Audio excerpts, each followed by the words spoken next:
Before I say anything about the game, I'll ask you this question. What do you think makes a good horror game? Atmosphere? Stakes? Tension? Jump scares? Dread? Comment down below. Or don't. I'm not a cop. Well, no matter what you put down, it is unarguable that the 2017 horror hit Resident Evil 7 Biohazard, or in Japan, Biohazard 7 Resident Evil, use it to full effect to truly create a disturbing atmosphere, and through this and their major positive changes, it truly saved the Resident Evil franchise. The game itself is a truly positive experience, and does plenty of things right, yet almost just as many wrong. Despite its flaws, and yes, there are very notable ones, it leads the series into two different ways at once, being back to its roots and into a new direction. Resident Evil, if you live under a rock that I wish I lived under, is a survival horror series which defined the genre and its original game in 1997, with it being defined by tight corridors, weapon and item management, tricky enemies, and a camera that completely despises you. The game was also known for the gameplay, where you have to manage your inventory as much as you have to manage the hordes of zombies and abominations in the Spencer Mansion. The game also would set a trend in this series and other horror games at the time by adding puzzles to the experience, which also add to the item and energy management, for they often have you needing to pick up key items which take up space, which means less space for ammo and other things that keep you alive, and the backtracking can drain your resources and health as well, as it being added to by the confusing as hell map design. Like this ain't a police station, motherfucker. This is a jail. Andre's a prisoner. This formula would be repeated in every game up until then, and they would never screw it up ever again. Was that close? It was a lie. They had a hunch that the gameplay that worked before and made them millions seemingly wasn't good enough, so they kept pushing the horror and survival aspects to the background while bringing in more action, and basically turned the latter trilogy into Call of Duty with how much they were following modern gaming trends rather than what the first four games did so well. This would come to a head in the sixth game, where it felt less like a game where you must fight for your survival against unimaginable odds, and more like a game where you go in a straight line fighting enemies and shooting things. Sure, the combat was deep and interesting, but that's all it was. Combat. There wasn't really much fear, and that's what doomed the game itself, despite the millions of copies it sold and how much money it ended up making. So, since 2012, the game series was pretty much sidelined to releasing nothing but side games like Revelations 2 and Umbrella Corps, but these weren't exactly very great. Yeah, they were fine, but not as groundbreaking as the game's standards, and also didn't really move the story forward by taking place before RE6. A side note here, but these spin-offs are super damn confusing, because I originally thought that all the mainline games were just numbered, like all the games that did not have numbers in front of them would just not count, because no! Apparently, almost all the games, all freaking 30 of them, are all connected. And the worst part is the timeline is all over the damn place. Imagine you sit down after a long day of work and you like Resident Evil, but you don't have the money or mental capacity to get every game across 5 damn console generations just to understand the lore and story. Whoopee you. So you sit down and pull out your telephone or computer, I'm not a bigot, and type in Resident Evil series full story breakdown and find a video. Okay, how long would this take me? Okay, I see the problem. Well, anyway, back about bitching about something relevant. The development of RE7 was rocky, to say the least. The game was originally going to be another action game akin to RE5 and RE6, but it would near instantly get turned down due to the fact that the reactions and reviews of RE6 at the time were less than favorable, particularly towards all the action I mentioned. It wouldn't be until 2014 and after Resident Evil Revelations release that they would make a new mainline game under the new mindset of going back to what the original three did so perfectly, and one was inspiration from classic 80s horror. Resident Evil 7 used Evil Dead as inspiration, the same way that the original trilogy used George Romero's Of the Dead trilogy as inspiration, which worked very well and worked very well here as well. The original creative team of this game got together and started putting together a list of ideas and things that don't and do work, like the horror, item management, atmosphere, and what didn't work, like multiplayer, an open world, and Chris having a very consistent design. Since then, the early build is like going to a zoo and going to the chimp exhibit. It looks amazing. Also, did you know that the RE in RE engine doesn't even stand for Resident Evil? No, what are you, stupid? It means reach for the moon, which is why its symbol is a hand reaching for the moon and not an absolute specimen of Japan's idea of an American law enforcement figure getting mauled by zombie dogs and big muscular men. I'm just going to say it right now, but this game unironically looks absolutely stunning, especially for its times. Some of the lighting, especially in atmosphere, the visuals grant of this game are just plain magical. And there are plenty of spots where it adds to the horror tenfold and also makes pretty sick backgrounds for your computer. Despite the good graphics, there are also a lot of absolutely strange areas in the game, where it seemingly dies graphically and lags behind some other parts, And this shows particularly with some of the things written on walls or particle effects in here that look like something from the PS2 area, not a PS4 game with state-of-the-art engines and hardware. Yet despite its graphical hiccups, this game was a good sort of test run and run of show for the RE engine, and they only got better at optimizing it to make their games look as stunning as possible and make a lot of porn artists a lot of money. Another good footnote, which many people forget, and rightfully so, because it kind of blows now, but that was the VR demo they made in 2015. This was the Kitchen demo, which was one of the first VR demos made for a game at the time, largely due to the technology of VR at the time being in its pooping its diaper state, and wasn't really impressive, especially not as good as you have it now. But, well, to talk about the whole demo, it's literally just a 5-minute romp if you're watching some motherfucker named Peter getting stabbed by this one stale broad that definitely ain't in the game, and also doesn't kind of ruin the main twist of the intro. Oh yeah, we were talking about them making the game. Sorry, I got a little sidetracked here. But either way, development went through many changes on what the family itself would look like, with earlier designs featuring a more Addams Family-like design with much more classic spooky influence than what we ended up getting with more classic designs that they stuck with. And it is kind of tragic to see that these designs never eventually be used, for some of them are great, and I feel would add to the messed up Southern Family vibes. Especially this one right here with the dog. I really wish they kind of use this as a boss fight, where you could like run around the woods or something. My first thought was maybe like they didn't want to shoot a dog because people don't like shooting dogs. But then I remember this is Resident Evil, where almost every other game you blast a few canines to bits. So I'm feeling PETA was knocking on the door and saying, "If you shoot another dog, I'm getting me mallet." The house would look something more like something out of Texas Chainsaw Massacre, with some areas being decorated with bones and gore, like how some areas are in the game coated with mold and other gooey textures.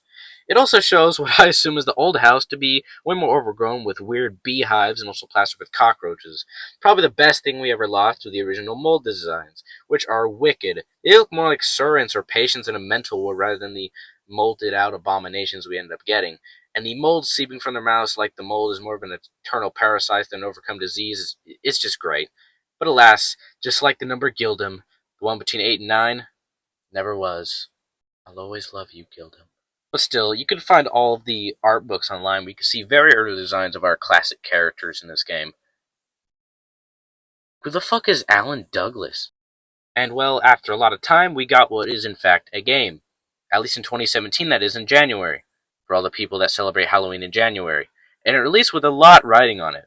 The overall zeitgeist at the time was that RE7 sucked a big one, and there was high expectations for the next game. Would they bring back the horror? Would it rely more on your inventory? Would it be a subtle reboot to the franchise? Because we had gone through like 30 games at this point. Would it even be connected to the main games? Well, to answer your question, let's pop the lesion and get straight into it. Or gay into it. I'm not a I'm not a bigot. Don't cancel me. The game starts off with the title screen. After 20 minutes of loading screens, we get to the song intro. I don't really need to articulate how much this slaps, so I'll just play it.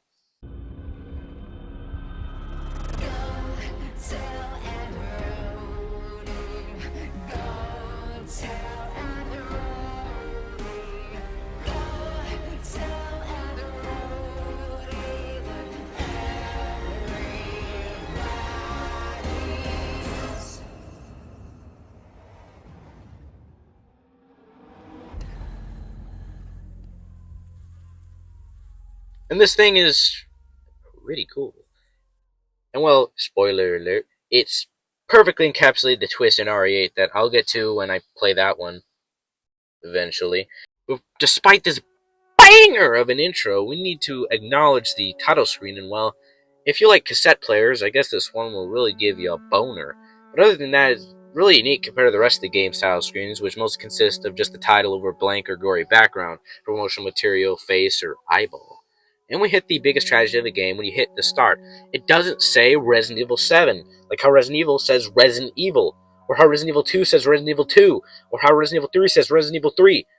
But to be honest, this isn't much of a deal, and we've been dilly-dallying long enough, so let's hop into the game. We start off with a message from a woman named Mia to her husband Ethan about how she's so happy that she's finally done with her babysitting job. Oh, yippee-doo, biatch. And she gets to see him again. Another happy and sappy bullshit. But that gets completely thrown away by the next video we're showing Mia telling Ethan ominously to stay away, and this perfectly sets up multiple story beats, being the main mystery of what Mia is doing here, what Mia's motive is, what Ethan's motive is, and what does Mia not want Ethan to know, or what does she want him to stay away from. This comes next to Ethan driving down a country road whilst on the phone with someone unimportant. They chat about on why Ethan would leave Texas in order to find his long-dead wife in Louisiana, and the fact that a Texan wouldn't conceal carry, and the fact that Ethan must be a rich motherfucker in order to own a 1950s classic car in his mid-30s. Like, damn, Ethan, that's a nice-ass car, and you're just gonna park it off on the side of the road? Okay. But other than that, it goes pretty smoothly, and Ethan parks where it says Mia would be, and we walk off into the woods to find her. And well, the RE engine really shines here, and the lighting here being superb. We follow our disgustingly perfect path through the brush, cutting through some straight-up Texas Chainsaw Massacre shit that Ethan is perfectly fine with and doesn't even comment about, and seeing Bigfoot pass by in front of us only to disappear into thin air. We also find a van that is definitely not being used for some conspicuous. We then make it into a house, breaking in and seeing Ethan pull a flashlight, which we shove in our breast pocket to pass on through the house with light, going through a hall to the kitchen and to another hall with an upstairs section we can't go through yet because there ain't no power. We of course now have to head downstairs to the family room, which is a TV along with a bunch of photos and a firebox with no fuse. Damn. So we get forced to sit our ass down and watch a VHS tape of Logan Paul exploring a haunted house. Watching VHS in 2017. Ugh. And this video follows three dumbasses filming a YouTube video of them exploring this exact same house, in which is basically an interactive cutscene that, I'll be fair, is an excellent spooky experience the first time around, but just like the others in the game, they absolutely drag on and repeat playthroughs. And the worst offending factor here is how fucking slow this one is, and the fact that it's required to figure out that there is in fact a secret entrance to the basement, which is invisible walls blocking your progression and really leaving you with nothing gained. And the only real silver lining is at least we get to see Andre's dumbass deep throat a pipe at the end, and Clancy becomes a reoccurring character in the DLC. But other than that, we come to the fireplace and we pull the exact same lever and find our secret passage where Ethan falls down a ladder and dies.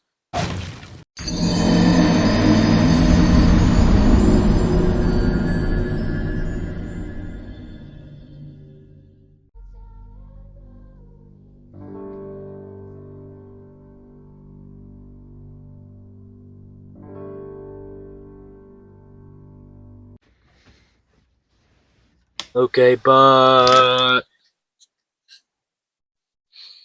Ethan crawls through the pooey water, and Ethan proves once again that he either has balls of steel or completely lacks empathy or brain cells, because he doesn't give a shit that that's a dead body that floats up to greet him. But I guess that's just not important right now. Before we turn the corner and realize that Ethan's wife is locked up in a cage. Oh, but we find a reasonably close pair of chain cutters conveniently placed a few feet away, and we break her out. Where she is of course shocked to see us since it's been 3 years, but as the rest of this segment may show, Maybe that was for the best. maybe she should have stayed there. She paranoidly asks if Daddy saw you and that Daddy's coming. Seems Ethan has been replaced. And we make it up to a couch where Mia decides it's nap time despite how urgently she wants to leave. And, well, she started being a bit of a creepy little biatch.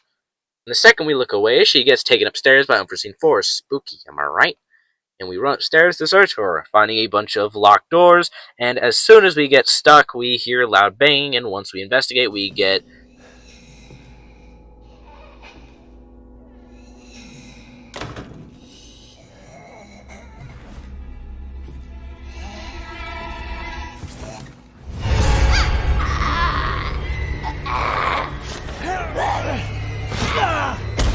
I need a parrot. And somehow Mia finds herself a knife. Oh no! She and Ethan must settle this spousal dispute 1950s style while punching and stabbing each other like wild beasts. And Ethan again proves he is the manliest man of all, putting David Goggins to shame with the lack of complaining over a goddamn kitchen knife splitting his hand in half without him making a damn peep. But despite their quarrel over the meatloaf being undercooked, Ethan manages to grapple the knife away from his soon-to-be 6 feet under wife, and she decides the gig's up and takes herself out. Ow! Leave me alone! I've been bad. I deserve this. The fuck are you, Mia? Ethan, your wife is dead, and this is what you have to say? Based. But to do so, we need to go back over Mia's Lexi's body, and when we do, we get...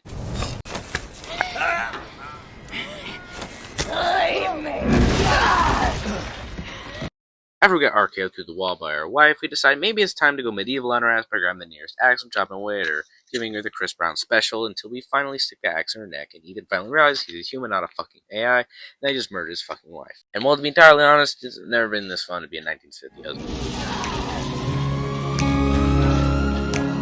If she don't do the laundry, I'ma beat my wife. If she don't buy me a pack of beer, I'ma beat my wife. If she don't cook no dinner, I'ma beat my wife. Girl, get back to the kitchen. I don't want your attention. If you don't fix me no cornbread, you're gonna end up dead.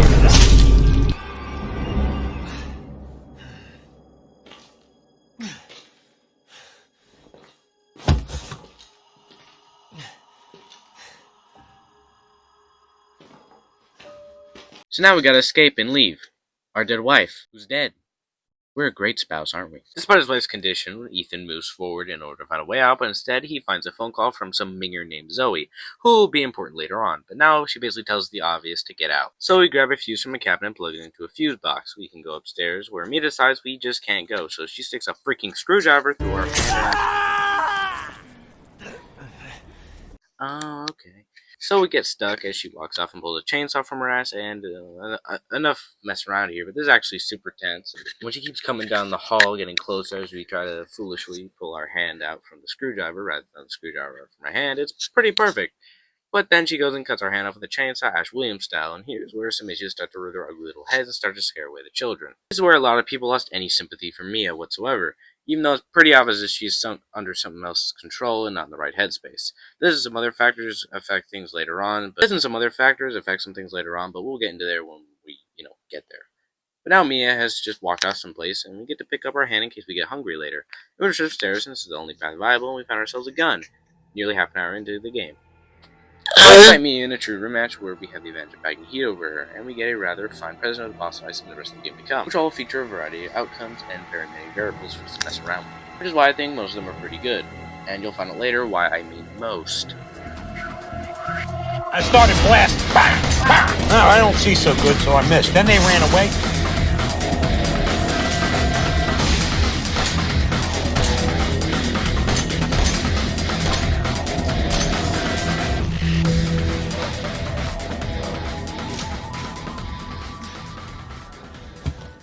The end of this one and kill our wife for the third time, and turn around only to be welcomed to the family, son, straight into this.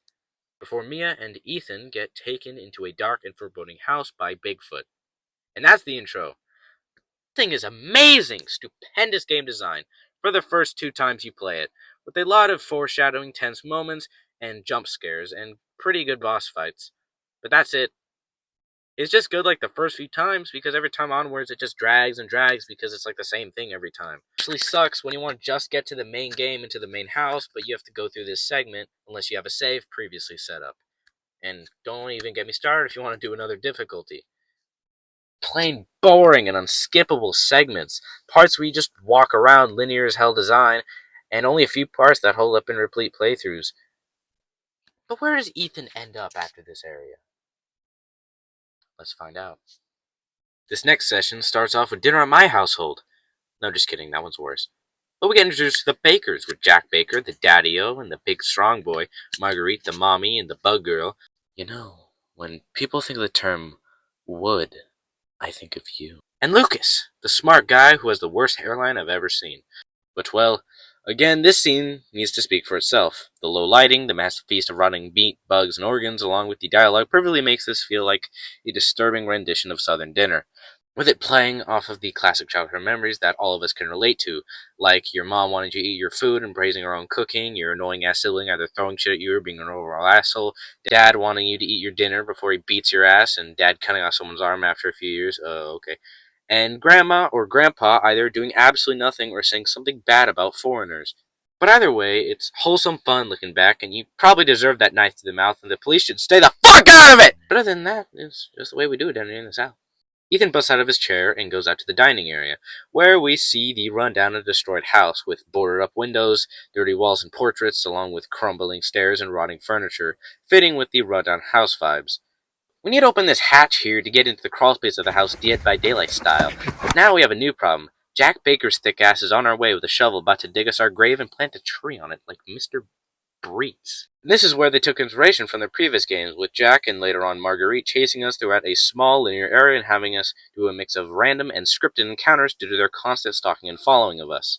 This was taking inspiration from Nemesis in RE3, and this time he has a voice where he sometimes sounds like either an angry dad about to take away my Xbox or the violent psychopath he probably is. Slip out before dinner was done? You came to the wrong house, boy! You picked the wrong house, fool! And we must juke him about before he spanks us in a bad way. Speaking of jukes, well, about the time I got into the controls, this is a complaint here I have with a lot of the other Resident Evil titles, and that is that the controls feel a lot more like you're driving Ethan rather than controlling him like a normal person. Turning and cutting through is chunky and clunky. And it wouldn't even be that bad, but this Resident Evil game is probably one of the most tight and linear. Traffic here is worse than a sports game in a big city. The jokes are saved with a guard mechanic. Oh, did I mention there's a guard mechanic? Yeah, next time you're about to crash your car, put up your arms and you'll negate most damage. Kind of silly how Ethan can perfectly block things like smacks from building-sized monsters, blades that are proven to cut through bones, and hits from axes and even knives and fucking explosions. Ethan is fucking jacked. But Jack can chop off your leg and hands you a medkit to reattach it, only to say what I'm thinking.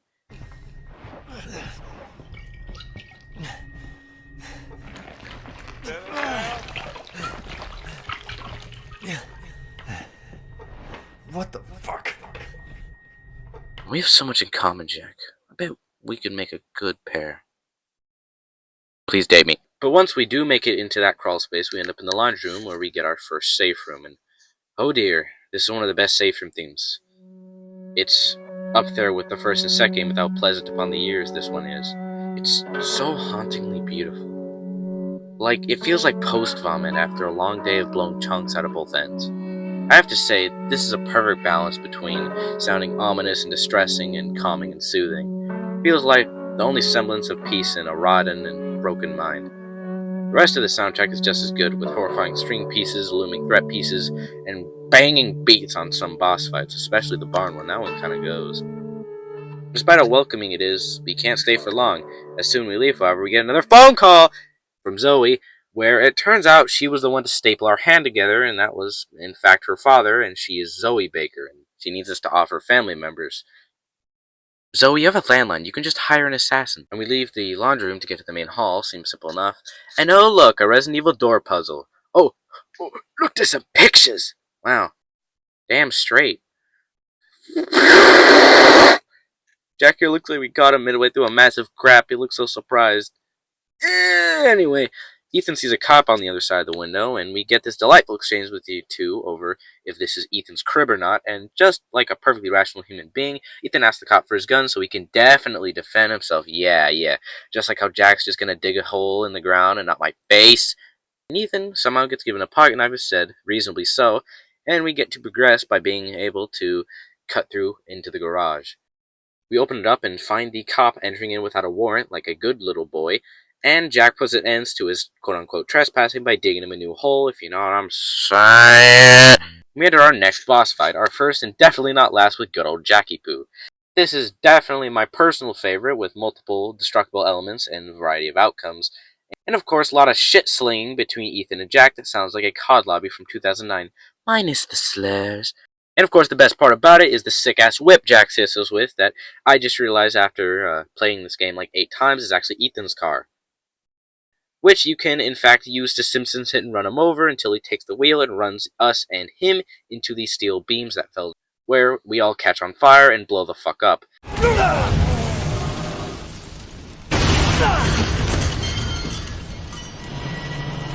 This explosion caused a ladder to fall down and us to escape. We grabbed the ladder and Jack Kirkman himself, even though I ran out of ammo. You're about to see some wonderful. What is his secret? And we go up to find the Axe statuette to progress. This fight is pretty good, with multiple outcomes and ways to save ammo, but it ain't totally brain dead, for you do have to loop Jack around the car and get him stuck on things in order to have enough time to get the key in and start the car. Or if you mess up, he'll take you out and take it for himself. Still, he'll show over and over again, doing fucking donuts on your ass. It's great. It's just great. And is honestly the most fun I've had ever seeing someone drunk driving. Okay, let's go. I can smell you.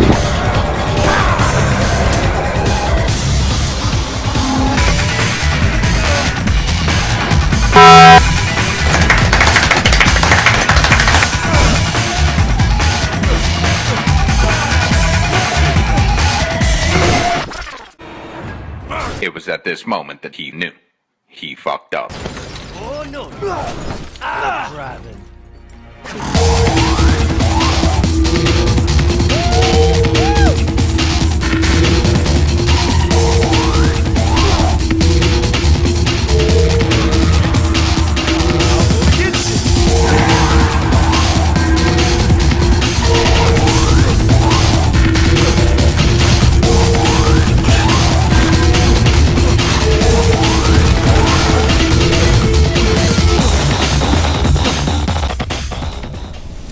Oh no!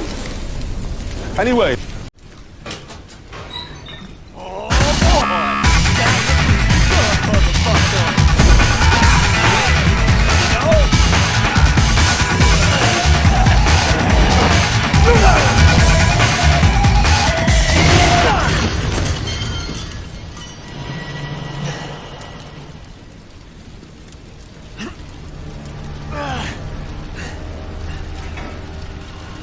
Yet we still have to progress, so we have to drop the door, get to statuette, and then we enter the main hall, and now we enter the main part of the main hall in the main house where the main plot begins to unfold.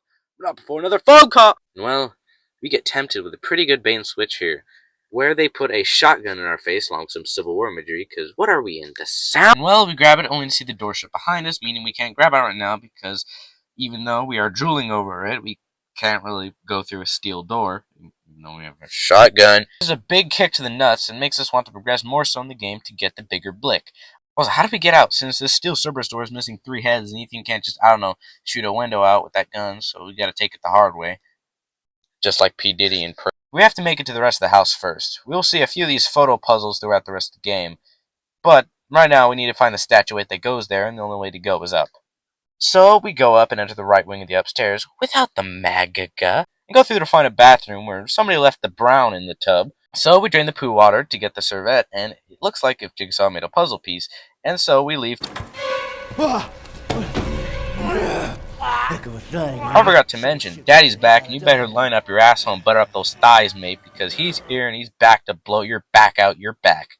But not before he throws you back and attacks you a little until your world goes black and he goes on your body like a necrophiliac. We get to experience the peak of his stalking system. And instead of using a shovel or axe, chases us with a weird paint roller nail rake. I don't know. He chases us down to the main hall again, and we do the puzzle only for Ethan to drop another relatable bar. And we fit through the secret passage to the chillest ass man cave I've seen in my days. I mean, it even has its own toilet. Despite this, the main thing is that we got access to the basement, where most of this area will take place, but we have to get there. We need to get through the monitor room here, where somebody seemed to have left the fridge open. And this moldy growth comes alive. And this is the molded. Prepare to see a lot of these guys. They slam down pistol shots from you like an alcoholic and make you want to use your resourcefully expensive as hell shotgun and extra powerful handgun ammo. But yeah, did I mention this game has crafting? Because it does, and it kind of blows. This game, like most, has a very simple system of crafting items to make ammo or healing items, but it all gets dragged down by the fact that you basically only need chem fluids to make medkits, ammo, flamethrower, fuel, and psychostimulants, meaning you end up having like 0 of those and 50 herbs and gunpowders, which are basically unusable or useless in every case, which could be fixed by having chem fluids but only made for like the strong shit and having them be rare, and simple duplication make everything else like normal bullets and healing items, so you don't have to go to the item box and ditch your items behind because you haven't seen a chem fluid in like 20 minutes and you need to save the space. But what do I know? I'm not a game developer. I'm Southern. Also, it doesn't really make. Okay, I'm not trying to be that guy. It's like, actually, it doesn't make logical sense for Leon to be able to craft bullets with 2 gunpowder. But last time I mixed raw chemicals and gunpowder, they banned me from chemistry class and gave me an F minus minus. And 2 negatives don't make a positive here. But that's not what we were trying to focus on here. Because we get to this door with a bunch of scorpions on it, but it's locked, so the only way to go is really down. So once we save, and we go down to the basement where it appears whoever's down here has the runs and should probably go see a doctor. We get jump scared a few times by Molded turning corners to ask us the time and falling from the vents to warn us about Osama, but other than that, this segment's pretty fine, I guess. And sure enough, we do get the scorpion key to go back to the main floors, and jukebox around Jack once again so we can get to the pool room where we open this room and find the broken shotgun. Oh great, 2 shotguns we can't fucking use. How fun. Along with some other items that will help us clean through the infested basement. We grab the shotgun and swap it out for the non-broken one, and we see an example of how cursed this game is right here. This game is, for some reason, at least my physical copy is, possessed by programming ghosts. There's an example right here. So Jack isn't actually supposed to be able to go into the basement area, so when I go through the door because he's chasing me after I get the shotgun, he kicks over the door, says a voice line, hits the floor, and then vacuum moonwalks backward at the speed of light and shuts the door behind him with his mind. You can't make this shit up. We still have to progress, so we barrel roll down the stairs and do a simple puzzle and blow the balls off a big boy Molder. He uses his right arm to jerk off rather than the left, and fight our way through all of his bastard friends in a generator made for a fucking factory and not a farmhouse. We get to the dissecting room, where we find one of the dog heads, but just before we get it, Daddy takes it and... I was gonna be a father. Now she says he will be her father. No. I will find him, and I will make him suffer. And you, my friend, will help me.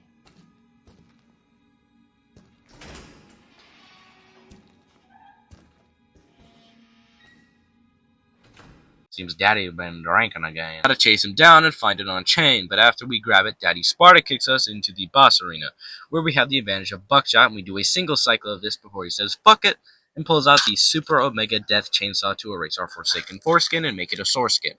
Wait, if Two-Face had a foreskin before he became Two-Face, would he now be 8-skin? But other than that, we grab our own chainsaw to the silliest fight in the game so far, and also probably one of the best. The chainsaw duel with us being able to stun Jack with these meat bags, but it doesn't really matter because you have a fucking chainsaw, and it kind of speaks for itself on how, well, groovy this fight is.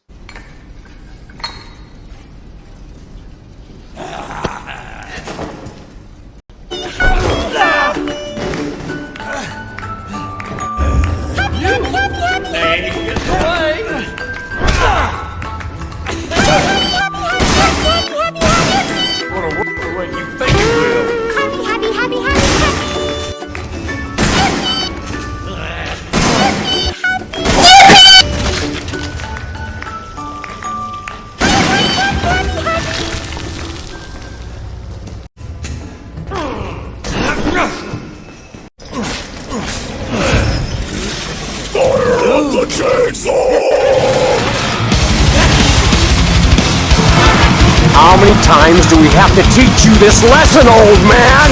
I love the young people.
Do me a favor and stay dead. This game is heroin abuse. So we drop our chainsaw down because we can't play with it anymore, and we get the other two dog heads hidden in the house, or in this case I did them the first time, and we go outside to touch grass. But well, how good was the main house? Well, to answer that, it has two good boss fights along with a stellar presentation, the house being very lived in and condensed at the same time. The cutscenes are thankfully short and we get the job done. And Jack himself is a great antagonist, despite the fact he is unable to access like half the area, which I feel they should have allowed him to. But maybe they thought it would just be a little too unfair because of how linear the area is. I don't know, the upstairs I think is actually worse. I don't know, it worked fine in RE2 and other games, so maybe it was just a creative decision at the time. But the little we do end up getting of him rubs me in the right way, in the right place, so I feel this part was pretty good despite how short it was. Now we're going to go outside. The old house, which more or less the first house the Bakers lived in, is heavily based around the bayou it was situated in. And the house itself is in extreme disrepair compared to the main house, with major pieces of the floor missing, and this being a main issue because it requires us to have to go through a bunch of hoops in order to simply get around this hurdle and the fact that Margarita chases around and pooping out bugs everywhere. Not very cool. But before we get to that segment, I'll drop some notes on the area outside the front door, the yard.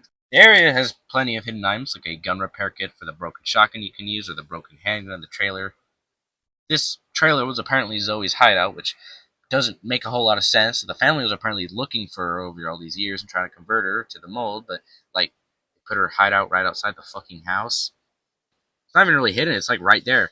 I mean, why would the Bakers have an issue getting inside when we see them tear doors off their hinges, break through walls? I mean, I don't think they'll have trouble with a freaking trailer door. But anyway, there's also a light puzzle hidden in the grass that you can get a stabilizer from, and also a separating kit, which you can use to break down an item to base components, which are useful for item duplications, especially for grenades and enhanced ammo. In madhouse difficulty, there are especially many of them, nearing 10 of them in total, for you to find. The trail also features Zoe's bra for us to sniff and bust a fat nut into if Daddy hadn't drained us all already, and a bunch of coin things for us to put our coins we've been collecting in. And it seems Ethan has never learned the coin trick in these things, where you put in one coin, just barely, and then pull it out second to grab as many gumballs as you want. Yeah, I was a rat in elementary school. There are some goodies like steroids and stabilizers to increase our health and reload speed, as well as a magnum, which I'm not joking is the ugliest looking weapon in the entire series. It looks like a nose rather than a pistol. Also, what is this series' obsession with thinking magnums that shoot 44 caliber is like the most powerful shot in gaming? Like, I know they pierce well compared to most handguns, but it shouldn't be more powerful than a precision rifle or a shotgun. IRL, they do more penetration, but why would you need that when you can, like, remove a chunk of thing from a thing with a shotgun at point blank? Plus, the pierce effect doesn't even work on enemies half the time, so what's the point in penetration? Oh, I see. Well, we get a call from Zoe, again, saying we need to go to the old house to get her an arm to make a serum that could cure her and Mia of the mold, thus allowing an escape plan. So, with our task to get her a new wanking arm, we go to the old house to get it. Lighting in this first part is just class. The dolls hanging set off my fight or flight instinct pretty well. We also saw this place in a Mia tape hidden in the main house, which is thankfully optional, where you can watch it on either the trailer TV or the rec room TV. We play as Mia and hide from Marguerite in this old house. This segment sucks ass, I'm sorry. The main issue with me is the fact of how scripted it is, with Marguerite using a damn teleporting device to cut you off even when it doesn't even make sense. Such as when you're about to enter the projector room for the other side of the house, and she teleports in front of you for no reason, force you to hide. And she moves around at a crawling pace to get around. And there's no alternative routes to get by quicker and skip parts, but TLDR, we hop in a hole and we see a visualization of what Mia wants to do with Ethan by entering a tight hole and pulling out prematurely by the hand of a very old woman. Also, Mia drops a serious kick to the face of Marguerite and screams into a video camera to get Ethan to help her. I mean, this is back when people thought cameras were phones. I mean, they'd only been around for 100 years. And thankfully, this tape is optional, for it kind of stinks worse than a teenager after a day and not showering, or someone who uses cheese as deodorant like the girls at my school. But that is also that this house must smell because, like, Jesus, place looks rough. The dolls hanging up outside also remind me of my grandma's house, and in both places there are a very high chance of my death. You can tell they explored actual abandoned southern homes for designing this game. We come inside the old house and we have 3 paths. A door to the right, a door in front of the right, and a pass across that we might be able to access till later, for the floor ain't there anymore. There's also a plan for a flamethrower, burner on the ground. Who the hell calls it a fucking burner? We're now given the choice between 2 different paths, being the front way and the right way. I prefer to go the right way, not only because right is in the name, but also because you get to shoot a big-ass bug nest, and that's pretty cool. The only issue is that you don't have a flamethrower right now, so all the big bugs will sting the shit out of you. We get given another crossroads in the kitchen, in which we get the option to either go to the dock to find more bugs, or go to the light picture room, where we can do another light puzzle, which we don't have the piece for. But we still have to go both ways, because each end has 1 piece of the burner. So we do that, and we get the burner. This will help you take them bugs out, though. Kind of learn you can just blast them off with your shotgun or enhanced ammo to destroy them even quicker, and it's even more useful for burning the crowds of bugs and those that crowd on lockers and doors to deny your entry and access to the cans of Febreze and hairspray that Margaret just has lying around for some reason. And of course, the maddening amounts of raw chemicals and plants growing through the walls, just average house stuff. Also, in some of the rooms, there are like 15 TVs just hanging around and shattered. I mean, I understand that these are the shitty ass CRT TVs that no one loves anymore. But these aren't that cheap to be using them as tables and fucking flower pots, my guy. With a new burner, we can get into the fireplace, which just so happens to connect to a hidden room, just like my house. And we find Mia in there, who, after a small check, is taken by Lucas to do unspeakable things. Also, something that's funny is that you can actually skip this cutscene by walking away just as Mia walks in, and it's very funny because it seems like you're abandoning your wife, and well, at this point we've killed her 3 times, so I don't really expect why we wouldn't. We also get the piece of the light puzzle. As soon as we leave, we get a jump scare from Marguerite, who casts the door with spiders, which actually make Ethan react beyond quips. Oh no, his arms look like my sack. And we get around to the door puzzle, crawl through the wind, run a little bit more before we drop down the hole that Mia went down and got snatched last time. This time we know where to go, and we have a gun. But we grab the crank and we go to the crank that shit up, also finding a door with a 2-headed crow on it that is locked. There's also another one in the main house. You know, if I had a nickel every time that the bakers took a genetic glitch so rare as a 2-headed bird, yet didn't donate to science or simply keep it around, but instead used it as door decorations, I'd have 2 nickels. Which is weird considering it happened twice. We put up the bridge and go across to find Marguerite's been shitting bugs out the wazoo with Nunez blocking our new path. We are required to go through the kitchen out the back to open the route to get to the key, where we shoot up some more bugs and go across to the outhouse where a comfortable crow key is sitting. Snag. We get to the crow door with Marguerite riding our tail, and then she shadow clone jitsus us right in front of us to Skyrim shout us down a hole where she tries to stick out her bugs on us, but we prevail with some fire and brimstone and send her wacky ass all the way down to Hades. She gets consumed by the eternal darkness. We use the key and find a shrine with baby limbs again, and we also got another damn phone call for the 6 fucking phone this family has, and none of them are mobile in 2017, by the way. Life is pain. They go up a worthless set of stairs, up to a 3rd piano and some dolls, but we forgot that this was a Resident Evil game, so we need a lantern to open a door. The lantern was consumed with Marguerite into the eternal darkness from earlier. Oh no, what a We get through this conundrum by going back, seeing her take her light again, and shoving it down her blouse, and turns it to the rake before climbing up a ladder into a massive building, my word. We can't open the first door, and we smell boss fight, so we do a quick run about the grounds to find some supplies, and stick our hand down the John to get more ammo for a gun that we are too poor for. Run into the main house to open the door and find the ugliest grenade launcher of my days. Oh my god, it looks like an old woman's lips. This looks like a gun that the orcs use in Warhammer, or should I say Warhammer? This weapon is fine, I guess. I mean, you can put me in the comment section equivalent of the femur breaker all you want, but this thing ain't no RE2 grenade launcher, RE3 one, where they actually feel like a weapon you can use on both enemies and bosses without feeling guilty or wasting ammo. Which ain't really present here due to how the scarcity of ammo and how the devs simply did a line of drugs and hiding ammo for this game by having you find like less than a dozen flame rounds and like 6 neuro rounds, including crafting. Which you also won't be finding much solid fuse after the old house, and supplements are harder to find than steroids here. I'm not joking. The other games where you find like 40 or so bullets on normal difficulties, you don't feel super bad for wasting on a basic enemy. And these neuro rounds are deadweights as well, because they are described as having unique effects on the nervous system, as cryptic as a damn prophet, and also seem to only slow some enemies down, but don't really work as well as freeze rounds or flash rounds, making them seem kind of boring when compared to thunder rounds, acid rounds, and explosive rounds. I was half expecting most of the big enemies, when you get into ground combat with them, that you shoot them with this and they just have a seizure and not waddle at me slower than a goose defending his territory. This thing is good on bosses, so we gotta use it in the next one, Marguerite, whom is in the giant greenhouse we saw earlier. So we go in, grab some goodies, and drop into the fray to find nothing. So we go upstairs to... Don't you worry, no! I inked! So we gotta fight the creepy crawly cunt with her long arms, swarms of insects, and her vag, which is collecting STDs like Prime or Pokemon. She doesn't run at us like crazy, vowing instead to run about and crawl around like a cackly donut chicken, while grabbing us from the wall, birthing on shit, and clam slamming us from afar while she taunts us. This is definitely the variety of options in her massive health bar, a variable hood classic boss fight. Emphasis on the hood part. And the last shall be first to immerse in a pass out heat, facing him up with a moxie melt till he woke up drowning in tchotchke hell. War in a cave with a torch on a wall, then a window arrangement of porcelain dolls on a brand new day. Saw what he saw, property owners who crawled to the mall with a bad toupee and a face like he authored the law. Face like he mourning a loss, right hand on a can of worms, left full of gold he will trade for turf. I mean that's okay, you gotta answer to you at the end of the bottle of day. But a model of mercy you might no way, marionette will clap and obey. Dude, look, all that noise, call that flight of the water boys. Meet and greet and they all slept 5, cheek to cheek when they colonized. And drawn that man to the body as you wish. Walk that path with a diamond and stick, walk that path with a diamond and wine, walk that path to the firing line, just walk. Pay no mind to the new recruit with the Play-Doh spine. Let's be friends from opposite ends. Wait to the kid, don't hop on the fence. Play to the radius far and away. Orbit wide, don't park in his face. One little martyr who talk in his face, make one little weatherman sharpen a blade.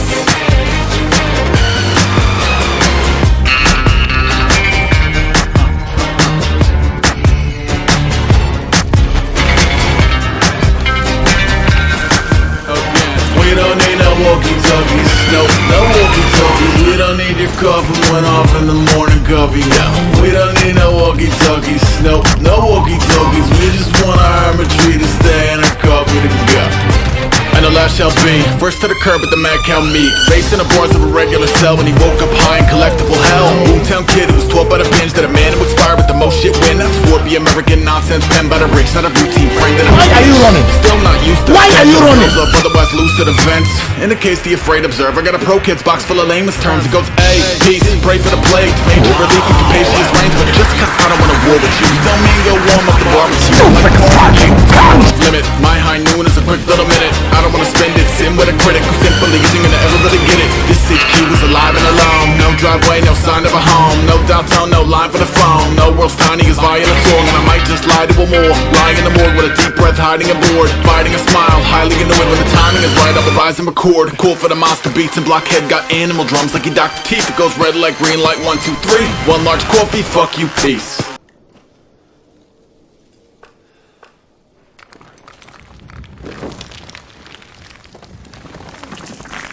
Fucking stay dead, okay? Well, shit, it's over. That was actually kind of fun. It doesn't even leave me a body to defile. No. So we loot the rest of the house and grab the lantern to escape and go back to the old house to get a third arm. We go upstairs and get jump scared by the piano. It opened the door to the upstairs. We go through a dark group of rooms and see some rather foreshadowing drawing. We get threatened by a little girl, and it goes as well as you think. And we find the detention room where my uncle must have lived in, and we find the door to a secret sex dungeon to find an arm and take it off. Now we're in some shit, for we are being chased by a pair of small child legs that you can't shoot for some reason. But we need to get out because, well, you can't go through the floor. So we take a run out of what we can tell through the music is a bad part of town, and we of course get jumped and mugged for all our coffers and shekels by hooligans. And we go outside to get another fucking phone call, but we set that bitch and go to the trailer where Zoe must meet us and gasp! She ain't there! We've been ghosted! What a cunt! But we answer the phone to Lucas, who has apparently started collecting damsels and wants us to go around and get keys to open his rave to get to Zoe and Mia. Ethan's hate motor is now at maximal recticity, and the decapitated head in the fridge made Ethan bust his load so hard we report to the basement to get to the snake key. We meet Grandma again and go back to the dissection room. I inked. This is the worst enemy in the game, not because they're poorly designed or annoying, but the fact that they are complete flip-flops of all the enemies and are, I dare say, goodly designed? Is goodly even a word? Nope, it's because they're fucking assholes. These guys, these mold dogs, four-legged cunts are evil. They consistently jump at you and smack you around, consistently hitting you and gnawing at your ankles like rogue toddlers, and their erratic movements and constantly harder to predict attacks give them an edge when you're just trying to headshot them while they dance around your reticle. If you don't block their hits, they do a surprising amount of damage for their size, especially the basic swipe, which can cleave your health bar apart. And I've had multiple scenarios where I've just been stun-locked in the corner by just one of these guys, because by the time the animation of Ethan checking his visibly damaged hands, I wonder why, are finished, the bastard's already winding up another punch, and you have a fraction of a second to smite them with a headshot or stun them before they can hit you again and reset the loop and whittle your health lower, or take a chance to blast them, and potentially either save yourself or lose half your health. I've also had several occasions where they tank 2 fucking shotgun blasts to the head, whilst most of the times you can drop them with a handgun once or twice, and their heads will explode like water balloons and flop over like my father after Doomsday beers. These guys are cool, I guess, but to be honest, they seem a little, how do I put it, simple? To be honest, I wish they had more enemies like this that are differences in the game, besides just one moldy dumb bitch and another with porn addiction. The hand I fan with. We find the cop's body and do some fisting, which is censored in some countries. Come on, what are you, Germany? A puss. But as soon as we leave, we get jump scared again, but this time we can run past everybody and go back up to the upstairs rooms, where we can either go to the master bedroom or the kids' room. But I went to the kids' room first. Now the house appears to be corrupting with mold because we left the lid open. We go in to find Lucas's old room with enough trophies to cause an ego nut big enough to double our saltwater supply and a remarkably unhidden button to a ladder which goes up to an attic, with a toy shotgun axe and tape along with yet another light puzzle. We do it and get the blue key card. This videotape details the adventures of Clancy from the first ever tape who must solve a saw puzzle to survive, and well, it's fine, I guess. But we got too much game ahead to really care, since I'll be talking about it later anyway. Toy shotgun is pretty much useless since we already got the big boy shotgun, unless you didn't earlier, and the toy axe is just to get a stabilizer outside to shoot up. Also, by the way, how many drugs have you even taken this night? Ethan should be on the ground dying of an omega aneurysm from the chemically manipulated pain pills, steroids, stabilizer, and helicase he is down in the last few hours. I'm surprised he didn't start downing packs of cigarettes or the beers in the fridge so that we can go through the game more smashed like Ozzy Osbourne and make our aim look like cataract surgery. We go to the master bedroom to find an easy clock puzzle, grandma, a backpack, a treasure photo of my nan, and a hit for a weapon we already have. But that clock puzzle leads to a hidden passageway, down to the workshop in one of the weirdest passages since it seems that the one who made this has vertigo. We find a keycard and some enhanced ammo, and Ethan decides to speak for once, for he is more shocked over that rather than the lack of tools in this workshop. But we need to cut through the basement and go to use both keycards as we get jumped by the bad kind of dogs, where we climb upstairs to a party room with another TV where we get to see Lucas's manifesto.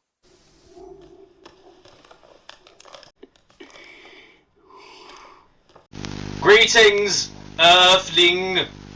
I'm Jim. This is a house. I don't know if you still live in a house, but if you still live in a house, this is what they used to look like.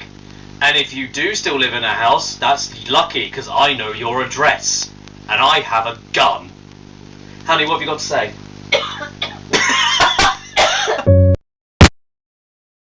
And so we gotta go through him and his hairline. Now we must fight tripwire bombs, which can be taken out with a bullet each. This area is very notable, such as the blue puke on the wall and the exploding goodie bags, and the mannequin gun repair kits that are hidden amongst them.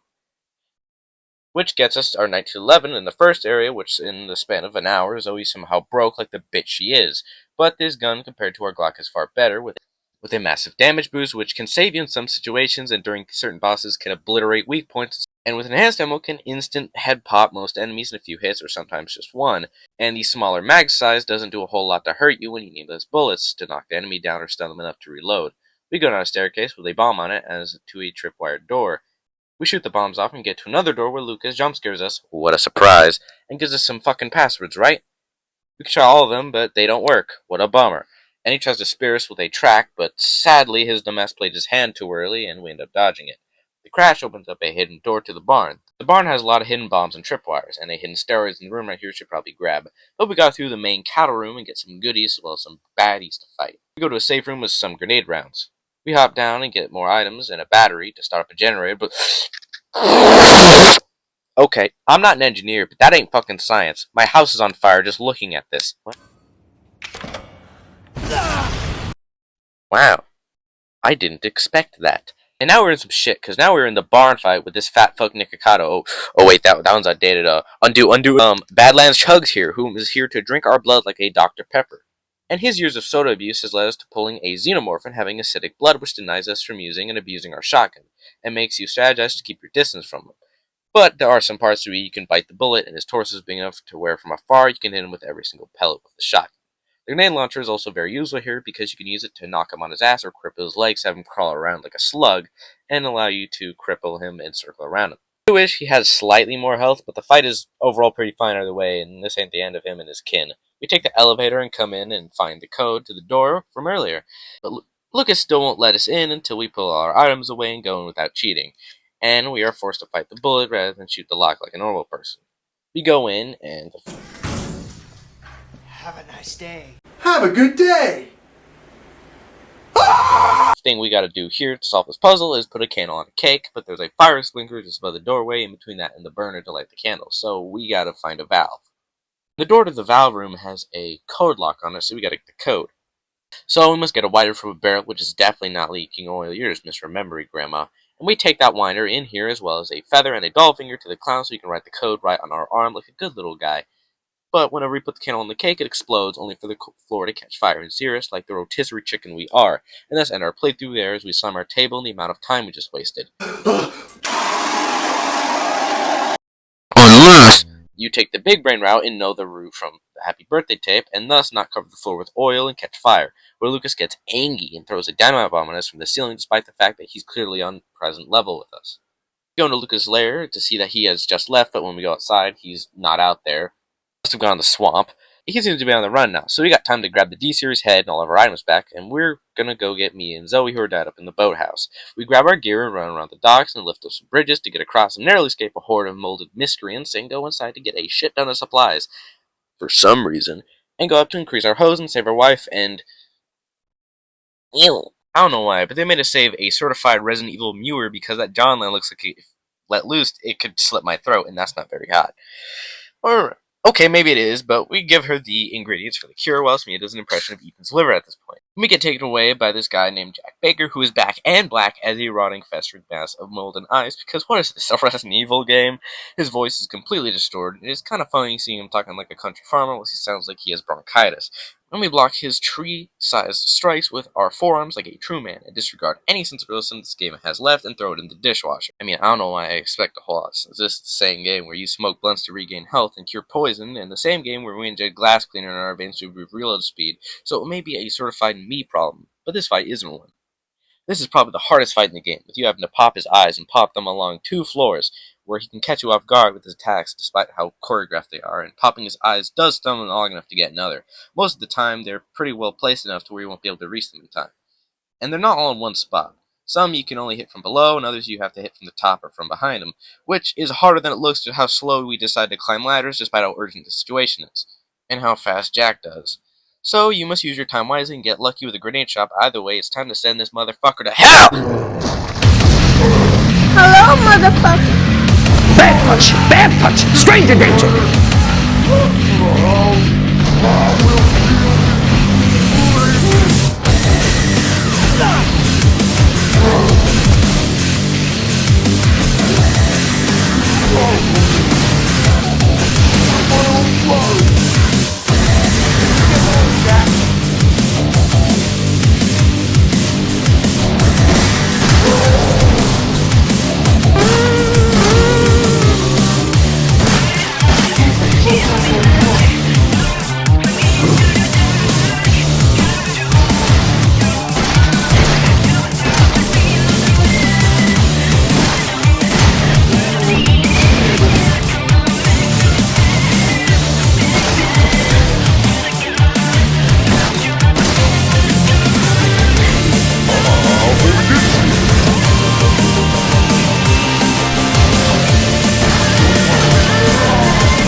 Hello, how are you?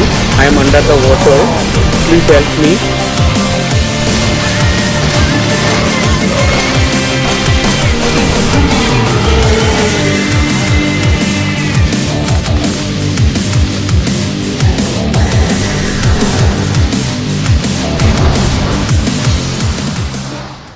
I've seen everything. Ethan, this way. Even on you?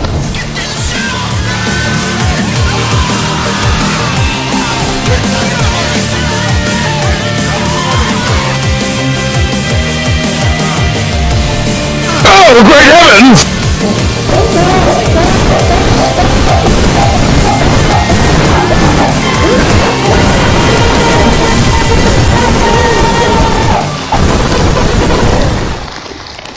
Now that Jack has a modern art exhibit, but you gotta go and follow Zoe and Maria to the end of the dock.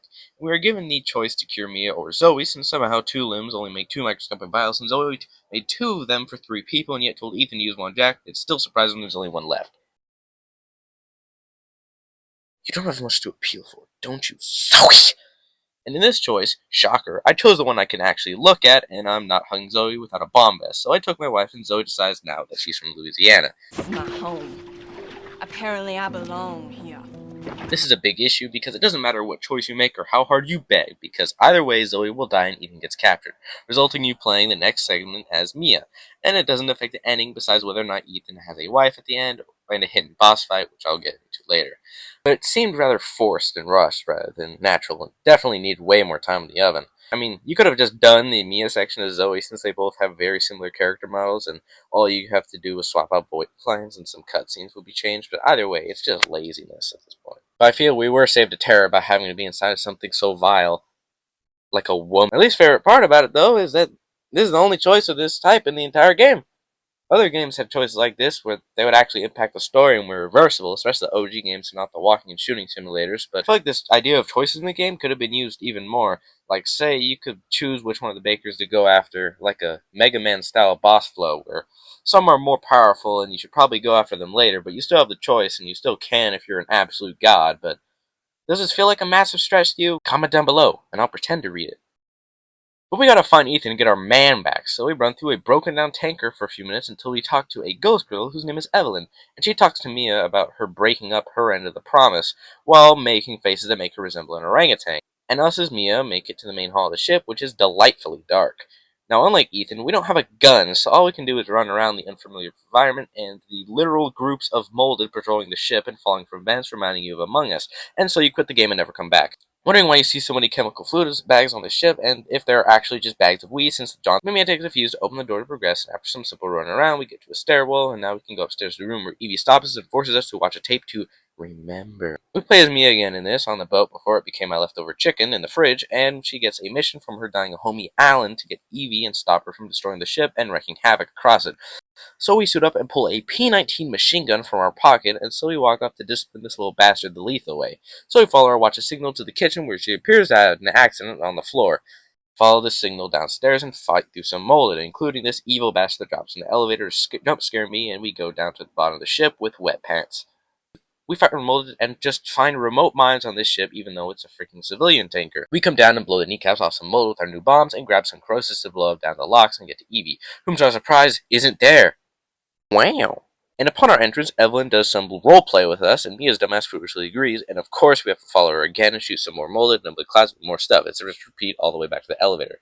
So we go back and go to the utmost floor to find where Alan's telling us to neutralize Evie before blowing it out of both ends, and Mia catches the stupid and drowns in 1 inch of puke before awakening hours of later to find that, oh, she's disgusting, because she slept in someone's sick. We still gotta go get Evie, so we go and record that video for Ethan. And I have no idea why whenever we're playing it is Ethan, we don't hear the blaring boat alarm going Blah! Blah! Blah! But as soon as we leave to go confront Evie, we get jump scared by an exploding little boy, and Evie chucks us out of a wall and Mia just dies.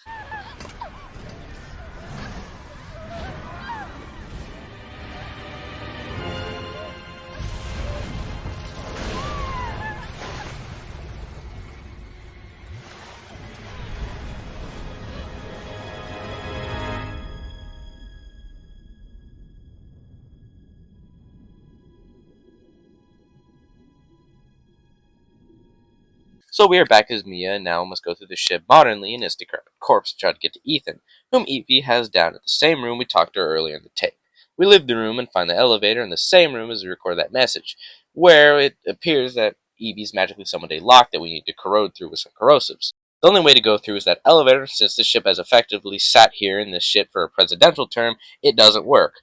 Who would have guessed? So there ain't no way to get down, and the lock vent don't make it much easier. So we gotta go up to the captain's room, and we get some drugs there, as well as supplies for guns we don't have, a tool suffix to open the hatch, and a gentle edging massage of our gamer brain by having our sexy-ass machine gun hidden in the cage, along with some little stows of bombs that we could use to defend ourselves, since we don't got none right now, not even a knife. We can go drop down the elevator again and shatter our anchors on the fall, open the hatch, I should go down to see a very convenient note, despite the fact that everyone on the ship has been dead for years now. Nobody could have written this, especially since it wasn't in the flashback sequence, and that the elevator needs a new power cable and fuse, which are in different parts of the map. So we got to go up and down by our choices. We can go downstairs to get a fuse and a handgun, as well as some other items, or go upstairs where in Madhouse it spawns 3 damn fat molded, blocking every path for 0 reason. Go in here in this difficulty, we get a sad room, more items and enemies, along with a puzzle I have no idea how to do, no matter how many times I do it, and I don't care because I have a life. Cope and seed, liberal. And this gets us 3 corrosives we can use to open the locks and get more bombs to get to the captain's key downstairs. To get our machine gun upstairs to blast the baddies away, not the ones on the street corner. We go with our new corrosives to open the lock upstairs to look out on the swamp and get to the sick bay where our power cable is. And as soon as we start to disconnect it, a fat mold starts coming from behind and we are given the choice to fight it or keep doing the cable. The action's continually going slower than they possibly should be, and our subconscious brain is just going fuck, fuck, fuck, fuck, fuck, fuck. And it's perfect tension. But it would be even better if we were being chased by an American. And I also find it funny that they made a door back here that you can't go through in case you want to skip by the Walmart shopper and them booming all over you. But to be honest, they got on pretty quickly with a mind to trip them up and then just dumping your machine gun into them, so it's not that bad in retrospect. Death, but it ain't would come to regret this statement. So we have the tools to go inside the elevator and power it, despite the fact that it wouldn't make sense for this place to have power in a running generator for 4 years straight, and even if they use solar power, it's nighttime, so I don't know. I just work here. Let's go get our hubby back so we can start a family without Evelyn in it. We go down a fourth and fight through some more molded to find Ethan and bust him out of his moldy prison. But not before we get a little showing of what Ethan is thinking about. Ethan? Ethan? Hey, shh, I know. I'm not gonna hurt you. Hell, I never would have if I could have helped it. I'm no killer, son. Neither is Marguerite, nor my boy Lucas, or even Zoe here. That girl, Evelyn, she did this. What the hell is she? No, what did she do to you? She infected us with her gift. That's what she calls it. I found her near a busted out tanker in the bayou. Everything changed after that. So she infects you and then she takes control? No. Not exactly, son. Just... She forces her way into your mind, your soul. You can't fight back.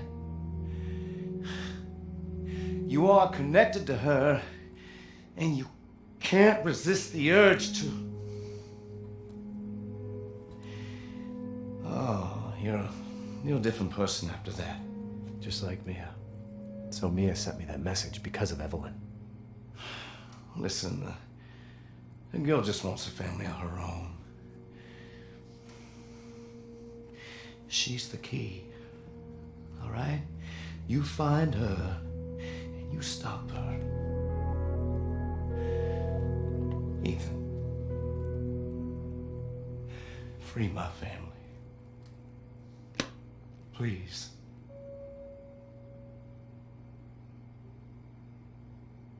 And this is where your choice from earlier will actually cause a difference, by having you simply leave and continue as Ethan if you chose Mia, but if you did not, then you get to beat the shit out of her with a crowbar and a copy of her first fight, except she, for some reason, used a knife despite the fact that when we played as her, she had a machine gun. I wish she would use that. I understand it sounds silly and far-fetched, but come on, she has a machine gun. Probably make this fight look way less boring, despite the fact that we get to Charlie Sheen our wife for like the 5th time now, with a crowbar this time, and carry on like nothing happened and beat her ass like Jason Todd. We leave the ship as Ethan cut through the bayou with no alligators for an odd reason, and a billion fish on the floor which aren't rotted away at all, so they must be recent, and sadly we can't pick them up and eat them and get enough bulking mass to Chris Redfield Evelyn into the stratosphere, but no fun allowed, am I right? We get to a cabin and item box along with some text relaying the next area, as well as the coin takers as earlier in the trailer. This is where you would normally grab the Magnum if you hadn't already, and trust me, you're going to want it, because this next area, we got a scrap up ahead. We also get transferred all of me items, and to be fair, by this point, if you grab everything, which I do every playthrough because I'm not stupid, you have a wicked arsenal. But also, to be fair, not a lot of room for it, and way too much crap to manage. Even if you have every single storage upgrade that the game allows you, you have to carry 1 of 3 handguns, 1 of 2 knives, 1 of 2 shotguns, a grenade launcher, a machine gun, a stack of bombs, and a magnum, which takes up at least half, if not more, of your inventory. Not to mention the ammo for all of it that you've been stockpiling and crafting, and with what you found around the cabin in here, and from Mia's section, as well as the spot for the neurotoxin to kill Evelyn and health back, so by this point you are rather full on shit, and it feels rather bad not using stuff. Especially because there's only 1 other item box past this, and it's only for 1 boss fight. And one thing I had to figure out here, because I had to carry more than 4 guns, is that you cannot use a gun without having it in a quick select spot.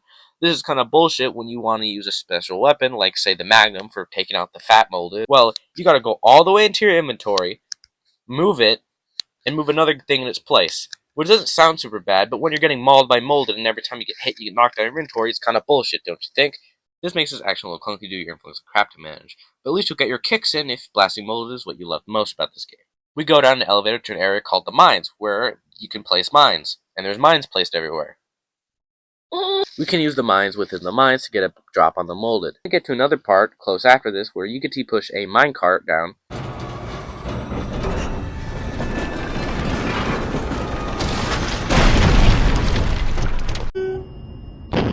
We go through a bunch of little areas until we find a lab where we convert the neurotoxin into a real bolt.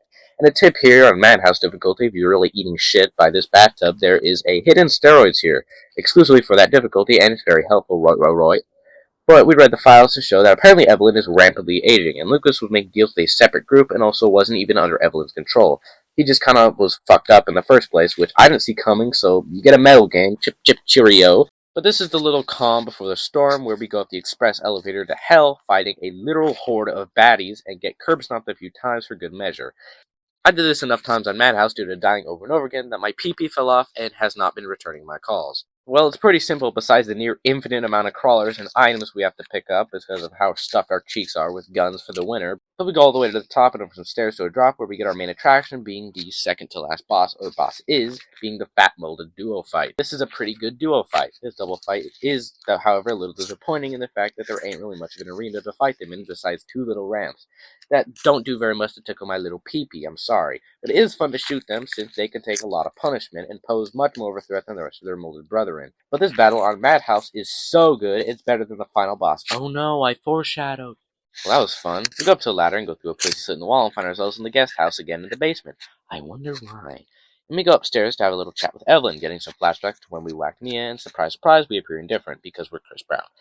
And she tries to guilt us with flashbacks about her spousal battery, but at this point we've killed Mia like 3 to 5 times, depending on your choices. But we never really get to fight Mia besides a bunch of chainsaw hallucinations straight out of my last wet dream.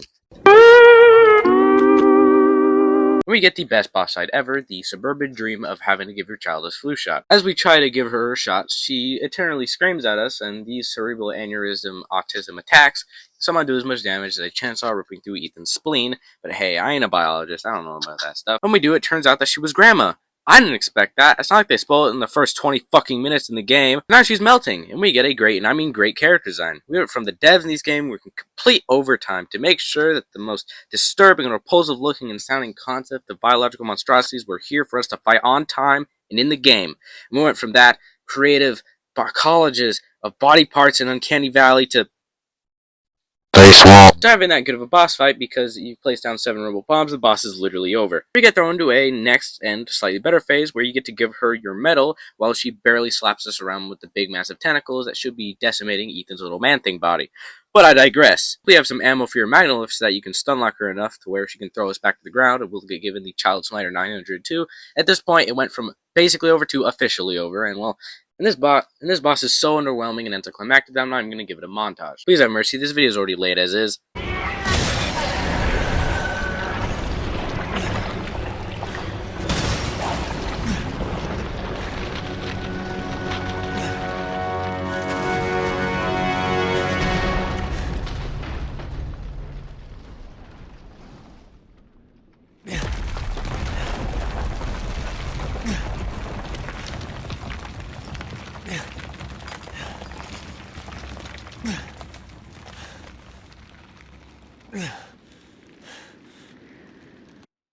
Wow, that was anticlimactic.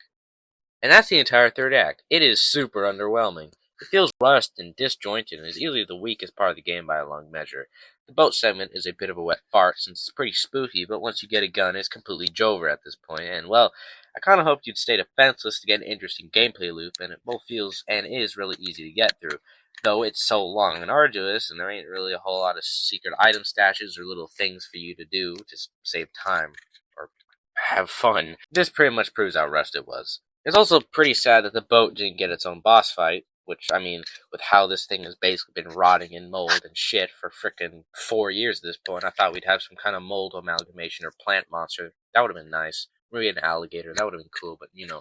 And the choice of the boat to choose either Mia or Zoe to cure was super rushed, and it doesn't even like they had a deadline on Halloween because they would have had half a year to fix all the problems in this game. But if they did have a freaking deadline, I could understand, because I'm not a dev, and I don't know if Capcom's a freaking labor factory where they chain the programmers to the wall and feed them corn once a week, but like, come on, it's very shallow. The cave section, I wanted to be longer so we could shoot up more baddies and not onto them with your peenie. And of course, the elephant in the room that may have been a massive oversight was that Lucas never dies or get captured by Ethan in the main game, being taken care of in a freaking DLC. And at the time, everybody thought he would come back in the next game since he had, connections. For this game, you ended up whacking him as Chris Redfield in a DLC. And he, of course, does transform into a massive mold amalgamation of massive proportions, roughly in the shape of a person, and his design is pretty forgettable. And so is his fight, because it's only remember on professional due to the bullshit difficulty. This game is a fuck ton of DLC, by the way. Story DLC and stupid minigames made to waste your time, but I'm probably going to get into that in a later video, because they aren't as long as the main game, and I don't want this video to be longer than my little man down there. And it already is nearing there, so please be merciful. Now, before I get into what blows and goes hard, I should mention the madhouse in the room, madhouse difficulty. This is the hardest difficulty in the game, and sadly the only hard difficulty above normal, and it earns it because my first playthrough of this game was about 8 hours long, and my Madhouse one was 13 hours long, not counting resets. This game only counts time between saves and builds off of that. That difficulty changes the difficulty things like enemy health and the damage they deal, but this difficulty does go above and beyond like the rest of Resident Evil harder difficulties, and by not only also restricting the amount of items there are and scrambling their placements to be even more strange and well hidden. I mean, you can find shotgun shells in a wall. Other factors are changed as well, like enemy speed and aggression. In this mod, especially, Jack Baker runs like Usain Bolt, and after his first fight, where they also hide the car keys behind a locked box, he comes out immediately after you enter the main hall and somehow regain his shirt. Also, some items like the offense and defense coin as well as the Scorpion key are hidden in the little coin jug things, which you need a lot more keys to open, especially because there's like 30 coins now rather than 11 in the first game. So you gotta find a lot of them, and these often will replace essential healing items and other things like ammo, which sucks. If you thought the lockpicks were hard to find on normal, well damn, you better buckle up, bro, because these things are frickin' placed evilly. The best example is the contaminated room, where it's just in the ceiling, and that's the lockpicks. Enemy placements are also different, with some of the best examples being fighting mode of the old house, which make that session much more fun, fight mode in the ship, who can blow my Willis, and my favorite being the crawler that jump scares you after you foolishly believe you can get to the basement, and crawls around like a pit bull named Princess about to maul a small child named Benjamin. This is unironically pretty well done, jokes aside, because by this point Jack is on your tail and you want to get to the basement as soon as possible to get all the crap down there and get a bunch of good items. So you run down there and absolutely probably have nothing at this point. This and other changes to bosses really enhance the experience, but the lack of savage it also adds isn't super fun because the unskippable cutscene. And sure, you can make me redo segments I've already done already and force me to do it over and over again because I suck. I'd be fine with that. I love a bit of punishment like a good cuck, but making me sit there and watch Ethan argue with a cop over pocket knives for the 8th time in a row because Jack you on my shit and isn't very fun. It gets to the point to where, while you wait for these cutscenes to end, you're sitting there questioning your life choices and if you just turn off the damn game at this point. There's a difference between fun bullshit and unfun bullshit. There's a difference between beating your meat and getting your meat beat in. This, speaking of autosave, I find it really inconsistent in this mode. Sometimes it's unforgiving and just drops you off at the last manual save you hit did, which, by the way, you can only do a limited amount of times, FYI. And other times you enter a new area and die because you have no idea where anything is, and it just kind of stops you right back there, and so it's like, hey, do it again. It's like my father. Sometimes it's forgiving and merciful, and then the other times it gets the belt and it makes your mother watch. Bosses had a bit of changes too, like Jack's chainsaw fight being much more difficult due to the multiple times he'll just block your chainsaw rather than stand there like a good boy, and Marguerite I found way more aggressive. The biggest change in the barn fight, where Lucas summons 2 fat moles at once rather than 1, it becomes a bullshit fest with a massive, nearly unending horde of puking crap at you. And they have this super AIDS attack where they waddle at you like a freaking penguin, and you're supposed to shoot their legs, but it never works for me. And they also can just do it while sleeting acid at you, so you can't run away. And this will end your block due to the acid bringing Ethan's hands down to the bones and needing to have a partner jack him off. And that would be fine if these fat asses didn't use it over and over again whenever you were more than 3 feet away, which you're going to want to be more than 3 feet away from them because they do melee attacks and puke on you. Sometimes they do it 2 at a time as well, and at that point it just makes me want to end it all. Other than that, the game is simply the same as a normal playthrough with simple numbers changes, like I mentioned earlier, and some minor things that ain't super important in the long run. The bending boss is still super easy as usual. You do get a few little rewards from completing the game. The funny little gun you get at the end of the first game you get as a bonus weapon, and I'm pretty sure you're supposed to use on Madhouse, but I didn't, and I turned out fine. Like a 4-year-old with unrestrained internet access. Other ones are the defense boosting guys, which increase the damage resistance of your block to a lot, and if you combine both of them, you'll get literally nullified damage, which is a godsend on Madhouse when the enemies can cleave your health apart with 1 or 2 attacks. And there are also some fun cheating items that you can do just for the hell of it, like infinite ammo and glasses, which give you permanently the psychostimulants effect, which is pretty cool, though I do wish they didn't take up an inventory slot. Not very cool. These do, however, pale in comparison to the bonus you get for beating the game in under 4 hours, that being the cement saw, which gets through everything instantly and stun locks the bosses even on Madhouse to death while you destroy their health bars and bathe in both their organs and their fear. But by this point, you've already done like 3 playthroughs, and by that point, you most likely spent on this game as you go to play another one. But don't do that! I didn't complain enough! So despite the meat rotting I do for this game, there are still a lot of things I wish were added or changed. Besides Lucas's hairline. But to be more specific, one thing I wish they could have added is that if they ever redo this game in like another 10 years or so, if they could do the same things that worked amazingly in RE2 Remake and beyond, like being able to see when a key item has no more uses and being able to discard it easily. This doesn't sound super bad, but when it comes to doing a no item box playthrough and getting through that achievement, it blows chunks because you can only access it thrice and the game forces you to do it thrice, so you end up carrying around a lot of dead weight. And to be honest, I'm surprised they didn't patch it in. Also, Ethan, my guy, not hard. Another thing they could have added is more novelty game modes or game-changing aspects, like the custom playthroughs of Amnesia the Bunker, which is so damn extensive it feels like the character creators in Skyrim and Fallout. If this and other horror games had it, then I would pop a kidney stone the size of my mom, okay? It would be so good, and offer extensive replay value with capabilities for randomized playthroughs, and even super hard mode or super baby mode for the kids in this M-rated game. Wait, why does RE2 have an 18 plus and this game doesn't? Did they forget about that? I can only imagine the possibilities of this. And also, while we're at a new game plus setting where you can start from the dinner scene rather than the true start of the game, with being the slog of the opening, we'd be pretty, hot. And I don't like how damn slow Ethan and Mia go. I understand that the map is meant for speed like that, and there are other issues if you change it, but come on, it feels as fun as pushing a lawnmower uphill. Or waiting for Congress. Another bet noir of mine is not only in this game, but other Resident Evil games, the sound that weapons make. Like how quiet some of the damn pistols are when you were inside. I understand if you put a silencer on it, it wouldn't sound like that, but like, if you shoot a pistol or shotgun inside, it would sound like an explosion a foot away from your face in a non-soundproof room. It happens enough in these games where all the other explosions, screams of terror, and loud shit we hear in these games would make the end of the game sound like this. So that's enough bitching for this video. Let's get to the thesis question. Being, what did Resident Evil 7 do to save the franchise? Resident Evil 7 saved the franchise by returning back to what made the game so great, being the survival horror elements and just how damn scary the games are as well. The second thing it did was bring the game back to a smaller scale and realistic setting. Despite the insane stuff like Ethan's Lego limbs you can pop off and glue back together as you like, the setting and characters are grounded in the story that isn't super complicated. Like the first game, where it's just a small setting with a small cast and backtracking is the main fluff. Very different from the games right before it, where the games are pretty much just straight lines at points that cross entire countrysides, and where you have fighting monsters the size of fucking skyscrapers. The third very important thing it did was adapt the series to new console generations, running off the back of what the other games did, and establish the RE engine, which without it we would not have 2, 3, 4, Remake, and 8. So yeah, the fact they managed to do all this with one game, as well as minor other changes and additions that they did, which were positive changes overall, is pretty damn impressive. And the flaws that has make it pretty unique in itself. And at the time of the release, and the time that this game released, it received glowing reviews. Though I do see that there is some bias due to the fact that this is the first game in a while that was actually scary and wasn't at least a little mid. And thankfully, it did succeed. Otherwise, we wouldn't have half the games and remakes that we do now. But I do got another question to answer down below. What do you think the next game will be? Resident Evil 9, Code Veronica remake, RE5 remake? Hopefully not one. They'll do a Left 4 Dead 2, remove all the black zombies to make it less racist. Subscribe and follow me on Twitter, and follow my wife on YouTube, or her boyfriend will get very mad at me and take away my Xbox.